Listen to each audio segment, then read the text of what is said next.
আপনারাও যদি ছাদে ডালিম গাছ লাগাতে চান তাহলে কিন্তু আপনাদের ডালিম গাছের চেহারা হতে হবে কিন্তু এইরকম। দেখতে পারেন একদম নিচের থেকে কিন্তু 2 ফিটে কোনো রকম কোনো ডাল নেই, তারপর থেকে কিন্তু গাছ নিজের মতো উপরে উঠে গেছে, তারপর আমরা কিন্তু ডালপালা নিয়েছি। তার সাথে সাথে দেখুন এখানে একটা ডালিমও ঝুলছে বেদানা। তো এটা হচ্ছে সুপার ভাগোয়া বেদানা গাছ, যেটা কিন্তু কালার দেখুন আসতে শুরু করেছে, আর এটা কিন্তু ভালো কালারই আসে। এর সাথে সাথে কিন্তু আমি কিছু নতুন একটা কালেকশন করেছি, যেটা আপনারা হয়তো আগের ভিডিওতে দেখেছেন। সেটা হচ্ছে মেক্সিকান, থাই, রোসোয়া এবং অস্ট্রেলিয়ান। তো তার সাথে সাথে আমি ভাবলাম যে আজকে আপনাদের দেখিয়ে দিই যে এই বেদানা বা আনার গাছগুলো কীভাবে লাগালে আপনাদের গাছের গ্রোথ কিন্তু এই রকম হবে। তো সেই জন্যই কিন্তু এই ভিডিওটা। নমস্কার বন্ধুরা, আমি প্রদীপ, আর আপনারা দেখছেন আমার চ্যানেল অ্যাগ্রোপড। তো আজকের এই ভিডিওতে আমরা দেখব যে আপনারা বেদানা গাছে কীভাবে মাটি তৈরি করবেন, কারণ মাটিটা কিন্তু অনেকই ইম্পর্ট্যান্ট একটা জিনিস। সেটা যদি আপনার মাটি যদি ঠিকঠাকভাবে তৈরি না হয় তাহলে কিন্তু আপনাদের গাছ কিন্তু চেহারা ভালো আসবে না এবং অনেক সময় লাগবে গাছকে বড় করতে। তো চলুন দেখে নিই আমরা কীভাবে মাটিগুলো প্রস্তুত করব। তো প্রথমে আমরা কী করবো, মাটি নিয়ে নেব। দেখবেন মাটিটা যেন একটু দোআঁশ প্রকৃতির হয়, তাহলে কী হবে, মাটিটা আরও ভালো হবে, গাছটার গ্রোথ ভালো হবে। দেখুন এখানে মাটি নিয়ে নিয়েছি। মাটি কিন্তু থাকবে 50%, তার বেশি মাটি কিন্তু আমরা দেব না। দেখুন মাটি আমি নিয়ে নিয়েছি। এই মাটিগুলো কিন্তু কিছুটা গুঁড়ো করে নিতে হবে।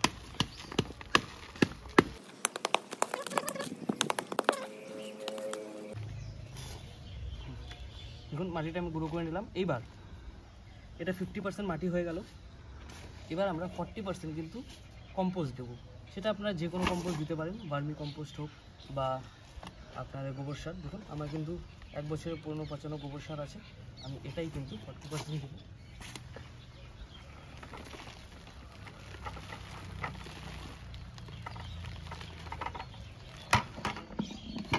এর মধ্যে আমি বড়ো বড়ো যেগুলো আছে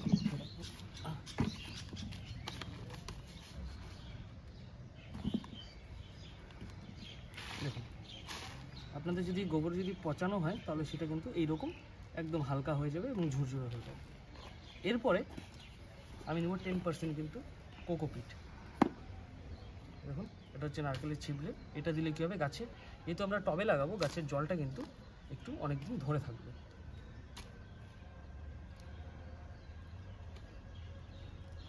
দেখুন এখানে আমরা দিয়ে দিলাম কোকোপিট সামান্য, খুব একটা বেশি দরকার নেই, 10%।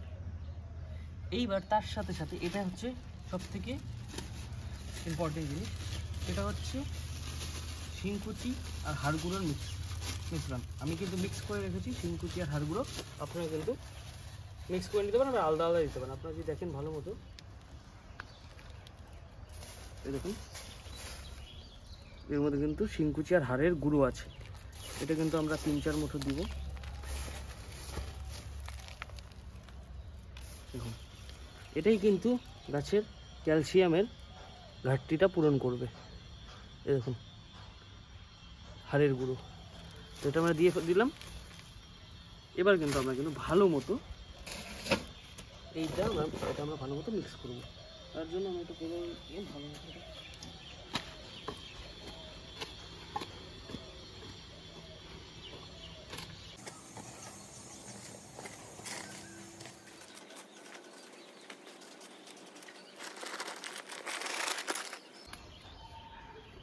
তো দেখলেন মাটিটা আমি ভালো মতো মিশিয়ে নিলাম। এর মধ্যে কিছু ঢালা থাকবেই, কিছু করার নেই। এইভাবে এটা ভরে দিলেই হবে, চেষ্টা করবো কিছু ভেঙে দিতে। এবার যেই ভুলটা আমরা করে থাকি সেটা হচ্ছে মাটি তো আমরা ভালো মতো বানাই, কিন্তু আমরা কিন্তু টবের যে ড্রেনেজ ব্যবস্থা সেটা কিন্তু আমরা ঠিকঠাক করি। যে 12 ইঞ্চি টবটা নিয়েছি, এটা ড্রেনেজটা কিন্তু একদম ঠিকঠাক করতে হবে, নাহলে কিন্তু গাছের গোড়ায় কিন্তু জল জমলে কিন্তু গাছের গোড়া পচে কিন্তু গাছ নষ্ট হয়ে যাবে। তো এটার জন্য কী করবো, দেখুন টব ভাঙার যে টুকরোগুলো হয় ঢেউ খেলানো উঁচু নিচু, সেটা দিয়ে কিন্তু আমি এটা বন্ধ করব।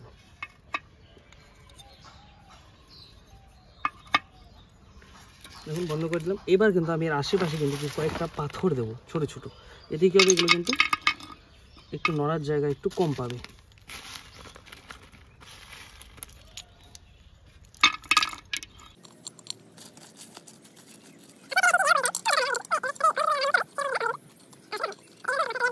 এইবার এই মাটিটা কিন্তু এই ড্রেনেজটা এমন বন্ধ হবে না, জলটা কিন্তু ভালো মতো পাস হবে। তো এখন আমরা কী করবো, মাটিটা কিন্তু ভরে দেবো। আস্তে আস্তে মাটিটা ভরতে হবে।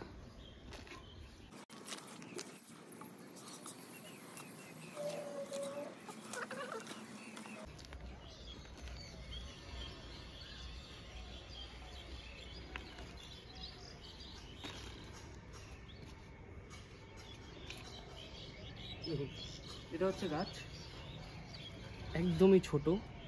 এই যে এখানে গ্রাফটিং। এবার গাছ লাগানোর সময় আমরা যে ভুল করি সেটা হচ্ছে গাছটা আমরা বেশি ভিতরে লাগিয়ে ফেলি। আপনি যদি লক্ষ্য করেন এখনও কিন্তু টবে প্রচুর মাটি ধরবে, তো আমি মাটিটাও বন্ধ করেছি। কারণ এই দেখুন এইভাবে যদি আমি গাছটা বসাই, এতটা আমি যদি মাটি দিই গাছের মধ্যে কিন্তু জায়গা থাকবে না। তাই আমি অল্প আর একটু মাটি কিন্তু তুলে নেব, কারণ পরবর্তীতে খাবার দেওয়ার যদি জায়গা না থাকে গাছ কিন্তু বড় হবে না। দেখুন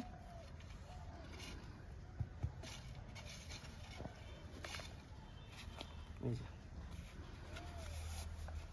এতটা। আর এই প্যাকেটটা আপনারা কখনোই বাঁচানোর চেষ্টা করবেন না, কারণ না হলে কিন্তু আপনার গাছটা পুরো ক্ষতি হয়ে যেতে পারে। দেখুন আমরা প্যাকেটটা কিন্তু কেটে ফেলি।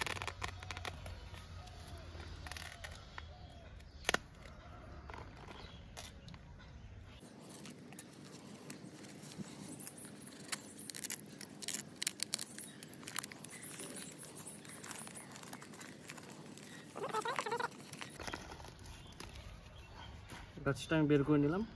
এইবার কিচ্ছু করবো না, জাস্ট আলতো করে জাস্ট উপরে মাটিগুলো হালকা একটু সমান করে দেবো। এতে যাবে গাছের শেকড়টা কিন্তু তাড়াতাড়ি সরাবে। হালকা করে, খুব একটা করতে যাবে না, গাছে ড্যামেজ হয়ে যেতে পারে। ঠিক আছে, এবার গাছটা কিন্তু মাঝ বরাবর বসিয়ে দেবো। দেখুন গাছটা আমি মোটামুটি মাঝ বরাবর বসিয়ে দিলাম।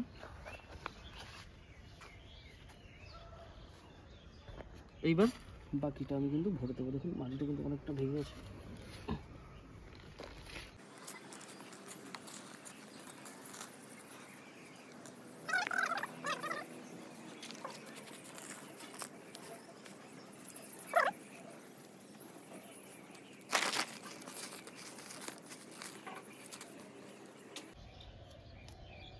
এবার দেখুন আমরা অতটাই দেব যতটা মাটি এর গোড়ায় ছিল, তার বেশি কিন্তু দেবো না।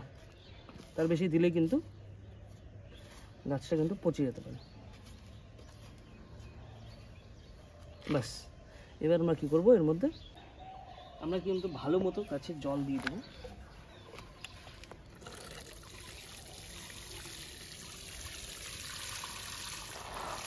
গাছটা আমি একবার ভিজিয়েও দেবো।